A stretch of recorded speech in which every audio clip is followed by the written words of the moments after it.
দর্শক, লালমনিরহাট থেকে নদী ভাঙন নিয়ে সর্বশেষ জানাচ্ছেন সহকর্মী রাহেবুল ইসলাম টিটুল।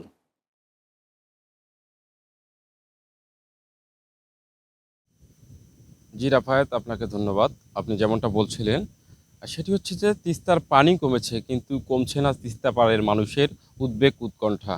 সেটি হচ্ছে যে পানি নামার সাথে সাথেই কিন্তু তিস্তার দুই তীরের যে নদীর পাড়ের মানুষ রয়েছে, সেখানে কিন্তু তীব্র ভাঙ্গন দেখা দিয়েছে।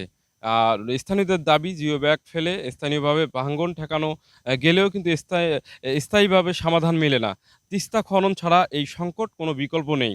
তিস্তার ভাঙ্গনে সবচেয়ে বেশি ক্ষতিগ্রস্ত হয়েছে সদর উপজেলার খুনিয়াগাছ ইউনিয়নের হরিণচড়া গ্রামের নদীবর্তী এলাকা ও আদিতমারি উপজেলার মহিষকচা ইউনিয়ন হাতীবান্ধা ও কালীগঞ্জের তিস্তা ব্যারেজ সংলগ্ন নিম্ন অঞ্চল ও চর এলাকাগুলো কিন্তু ক্ষতিগ্রস্ত হয়েছে। তবে স্থানীয়রা জানায় যে যে জায়গাগুলোতে কখনো পানি ওঠার কথা ছিল না, সেই জায়গাগুলোও কিন্তু পানি ওঠার কারণে ওই বেশ কিছু জায়গায় কিন্তু ভাঙ্গনের মুখে পড়ছে। তারা ভিটামাটি হারিয়ে কিন্তু এখন তারা অনেকটা ক্ষতিগ্রস্তর মুখে তারা পড়ে গেছে।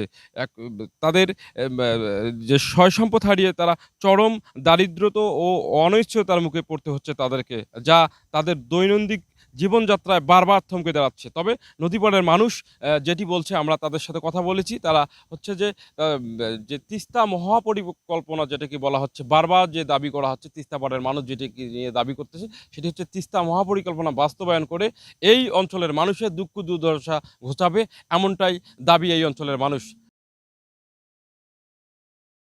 ধন্যবাদ টিটুল আপনাকে।